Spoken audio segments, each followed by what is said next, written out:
ओइ भाइ भन त आज चाहिँ कसको रगत चुसेर त्यसलाई सुके नास लगाइदिने दाइ त्यो आर्यनकोमा जाने हो त आज छ्यामुला त मुर्रा भइसक्यो मान्छेको जान्छ त्यसले गु पनि डल्लो पारेर आउँछ त्यसकोमा गयो भने त हामी गनाएरै मर्छौँ होला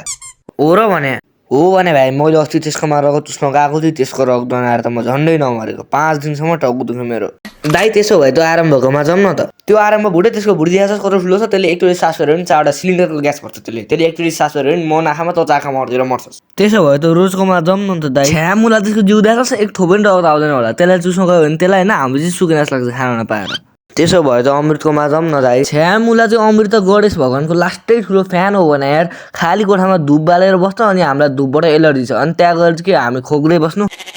त्यसो भए जेम्सकोमा जाउँ न त दाइ त्यो जेम्सले त मुला लास्टै धनी छ भने यार झुल पनि लाउँछ त्यही माथि अलआउट पनि बाल्छ त्यसकोमा त मर्न मन छ भने मात्रै जाने हो बुझिस् त्यसो भए आयुषकोमा जाउँ न त छ्यामुला त लास्टै लुरो छ भनेको एक थोपो पनि रगत आउँदैन चुस्न खोज्यो भने सिधै हड्डीमा ठोकिन्छ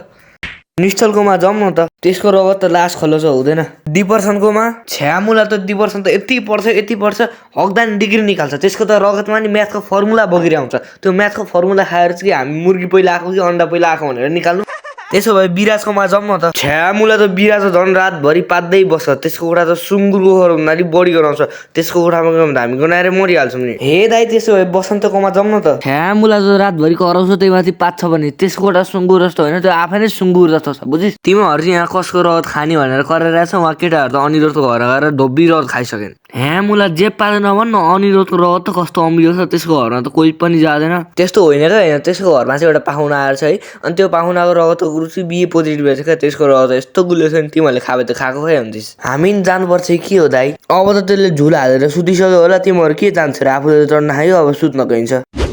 दाइ सबले आजको डिनर हानिसकेको छ हामी मात्रै बाँकी रह्यौँ त हामी पनि डिनर हान्छौँ क्या त चिन्ता नगर न बरुतिर भाइलाई चाहिँ के भयो भने दाइ त्यसको त एउटा खुट्टै गछ भने हो र भने हो भने दाइ अस्ति बाजा बजाउँदै सुजलको घरमा गएछ सुजलले त्यसलाई देखिहालेछ अब त्यसको जे भेट्दै खाने बानी त्यसलाई टिपेर खाना आँट्दा त्यसको खुट्टै खाइदिएको छ भनेको झन् खुट्टा खाँदा गर्दा भाग्न भ्याएछ चाहिँ भन्न त्यसले पुरै जिउ खाना पायो त जिउ खाइदिइहाल्छ नि मैले त्यसलाई मान्छे टोक्न जाँदाखेरि बाजा नबजा झन् त्यो सुजलको घरमा जाँदाखेरि त बिर्सेर पनि नबजा भनेकै त हो नि अब नमानेपछि के गर्नु त ल यो कुरा छोड्दे बुढो आज रगत चाहिँ कसको घर चुस्न जान्छ भन्न यहाँ भोक लागिसक्यो ए साँच्ची दाइ त्यो पल्लो डाँडामा बस्ने एउटा साइमन भन्ने भाइकोमा जाउँ न आज छ्यामुला त साइमन त आफै मुसा आत्रो छ त्यही माथि त्यसको शरीरभरि मुसा आछ त्यसको रगत खायो भने त हामीलाई नि मुसा आउँछ दाइ त्यसो भए मेरो भाइको खुट्टा हानी सुजलेकोमा गइदिउँ त्यो मुला बादलको नाति हात्तीको साथी काली माथि जसले 4 माना भात खान्छ 2 माना घिउ जसको पेटमा 2टा एरोप्लेन ल्यान्ड गर्न सक्छ त्यसको छाले यति मोटो छ कि हामीले ठुङ्न खोज्यौँ भने हाम्रो ठुङ्गै पस्दैन बुझिस् हे दाइ त्यसो भए अनि सरकोमा गइदिउँ